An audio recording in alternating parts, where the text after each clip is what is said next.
As one Crookshank, your one and only Move Swiftly speaker, checking in for a daily Move Swiftly thought, giving you a perspective on teamwork that you will not get anywhere else.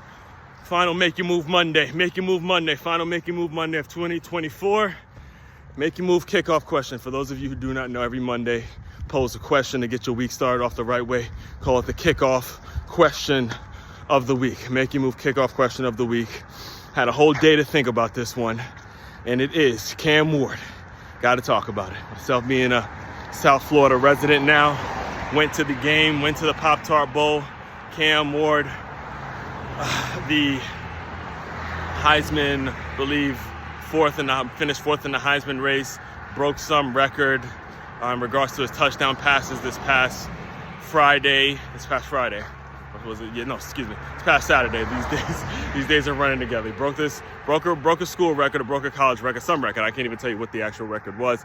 But long story short is, look, Miami Hurricanes, they didn't make the playoffs, so they had to settle to go to the Pop-Tart Bowl, and there was all the story was, is Cam Ward going to actually play, seeing that he's projected to be a top-round draft pick, and Cam Ward did in fact play. However, he did not play the second half. Completely healthy, totally fine, absolutely no. It was interesting because as I was watching him live in person for the first time, I was ready to come on here and do a video about why this needs to be the first one taken. I mean, he was hitting guys in stride, patient, managed the game, did a hell of a job in that first half, and then out of nowhere just decides he's not playing in the second half. So the question becomes, should Cam Ward, seeing how the game went, seeing that the game was lost 42-41, Miami lost the game by 1 point, should Cam Ward have played in the second half? And here's my answer. For those of you who don't know, what I do is I pose a question and I give you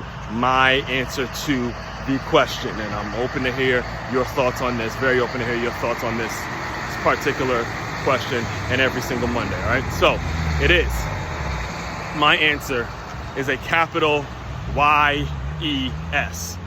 Hell yes, he should have played in that game. And again, I've had a day to think about it, and there's no excuse. We're talking about a guy who is supposedly auditioning to be the face of an NFL franchise, all right? And just for the record, just so you guys know, I don't think neither him nor Shador are ready to be a starter in the NFL yet. In my opinion, both of them need to, not to say that they don't both deserve to play in the NFL. I think they're both talented enough to play in the NFL, but not to be starters day one. They need to be backing up somebody behind the clip. They are not ready.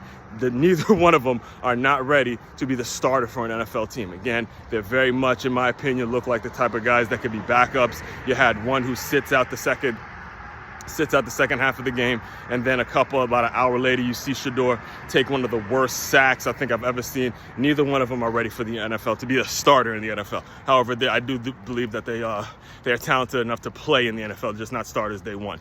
But in regards to the question, the reason that he needs to play that game is, number one, first of all, look, and I was at the game, and there was a point there where the crowd started screaming, "We want Cam, we want Cam." I mean, from the moment he walked out in warm-ups, there were little kids of this South Florida community who you could tell this was their first game. This was a lifetime experience. Generations and generations and generations of Miami Hurricane fans to come drive the 3 hours that it was to get to Orlando to see a game and an opportunity to win a bowl game and put something with the university that you love. I get that you were there for rent, and you're only there 1 year, and you didn't come in as a freshman and you didn't understand what the culture meant, but you got to play that game for them, all right? That's number one, just because of what the U represents, from the Sean Taylors of the world, the late Sean Taylors of the world, the Ed Reeds, the Ray Lewises, man, Jeremy Shockey's, Vince Wilfork's. I mean,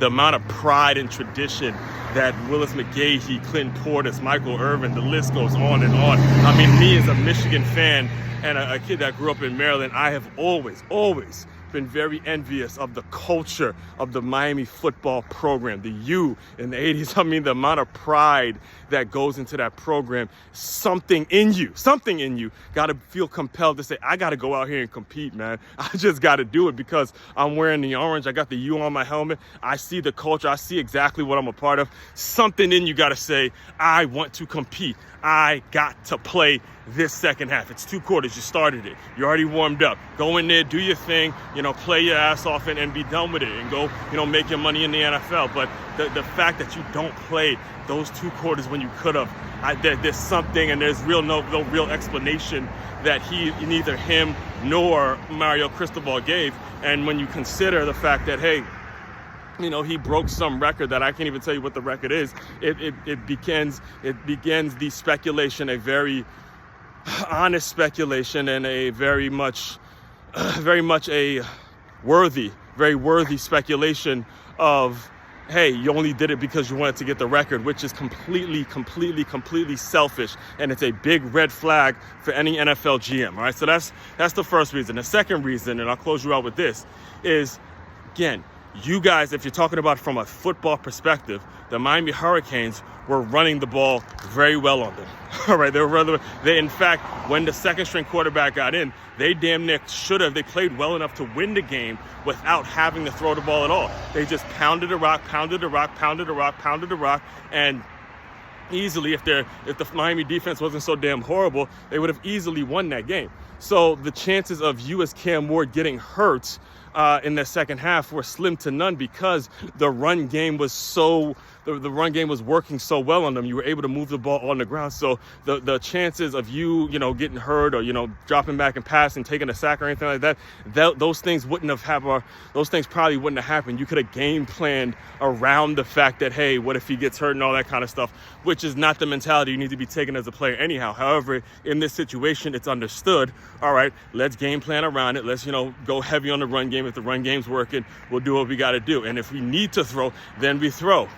No excuse, man. No excuse. Bottom line is no excuse. You got to play that game. You got to play in the second half of that game. You have to. You just have to. Culture, the way the game was going, the way the fans were around, you just have to, man. You get very few opportunities. Even if you do go on to play in the NFL, you get very few opportunities to actually suit it up and play out there and go play with your brothers. Even guys that play in the NFL will tell you it's a very small part of their lives. You have to play in that second half. So again, that's my take on it. Curious to hear your take. Make your move kickoff question is, should Cam Ward have played in the second half of that Pop-Tarts Bowl against Iowa State, a game that they lost 42-41? All that being said, main website to check out to dive deeper into all my work, makeyourmove.com. That's MakeYamove.com. One-stop shop for your teamwork and your self-development needs. As one, Crookshank, your one and only Move Swiftly speaker, checking out. You guys continue to move swiftly. We will talk more soon.